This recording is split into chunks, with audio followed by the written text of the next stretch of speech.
আজকে সব দেশেরই আভ্যন্তরীণ ব্যাপার থাকে। আমার দেশের আভ্যন্তরীণ ব্যাপারে কেউ কথা বলুক আমি চাই না, আবার অন্য দেশের আভ্যন্তরীণ ব্যাপারে আমি কথা বলি তারাও চায় না। কিন্তু কিছু কিছু বিষয় আছে সেটা সীমান্ত দিয়ে আটকে রাখা যায় না, কাঁটাতারের বেড়া দিয়ে আটকে রাখা যায় না।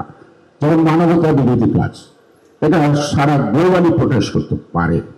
আজকে সাম্প্রতিককালে যে উগ্র সাম্প্রদায়িকতার প্রভাব দেখছি পত্র পত্রিকায় নানাভাবে, এই সাম্প্রদায়িকতা যদি তারা প্রতিরোধ না করে, সহনশীল না হয় এবং মানবিক দৃষ্টিভঙ্গি থেকে সকলের জীবনযাত্রার ক্ষেত্রে যদি তারা প্রোটেকশন দিতে ব্যর্থ নয়, উস্কানি দেয়, তাহলে তার চাপ থেকে আমরা রেহাই পাবো না।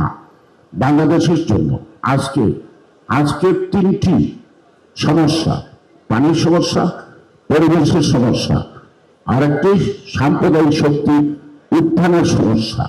কারণ সাম্প্রদায়িক শক্তিকে উস্কানিটা আসে, অন্য ঘরের আগুন লাগলে আমার ঘরে না পুড়লে তাপ লাগবে।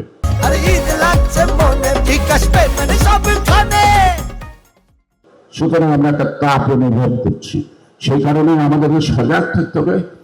আমাদের এই যে বহুমাত্রিক দেশে আমরা সবাই যে একসঙ্গে বসবাস করি, এর অগ্রযাত্রা যাতে ক্ষুণ্ণ না হয়। আপনারা জানেন কয়েকদিন আগে পশ্চিমবঙ্গের মুখ্যমন্ত্রী, কি নাম তার, শুভেন্দু অধিকারী, তিনি বলছেন যে বাংলাদেশ ভারতের অংশ, আজ হোক কাল হোক আমরা এটাকে দখল করব। এটা রাজনৈতিক ভাষাও হইতে পারে না, এটা একটা আগ্রাসী কথা। এটা কি তার কথার কথা? এটা কি তার ব্যক্তিগত কথা? না, এটা সর্বভারতীয় যারা রাজনীতি গোয়েন্দা সংস্থা থেকে আরম্ভ করে 100 বছরের প্রোগ্রাম হাতে নেয় না, তাদেরও একটা অংশ। এগুলো কিন্তু আমাদের ভাবতে হবে। আমরা প্রতিবেশীর সাথে ঝগড়ায় করব না, আমাদের ঝগড়া করা মানানসই না। তাই বলে দাসত্ব শৃঙ্খলে আমাদের অস্তিত্ব বিলীন করে দেব, সেটাও কিন্তু সম্ভব না। সেই কারণে দেশ আজকে ক্ষুব্ধ হতে পারে, কিন্তু কোনো দেশই আলাদা না।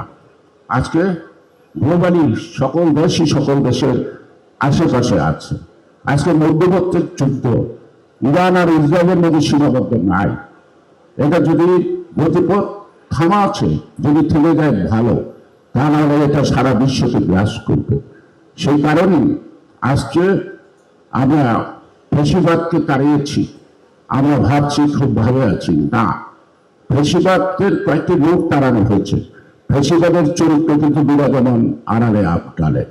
তারা সুযোগ পাইলে তারা কিন্তু অপকর্মটি করবে, দায়টা বিএনপিকে নিতে হবে, সরকারকে নিতে হবে।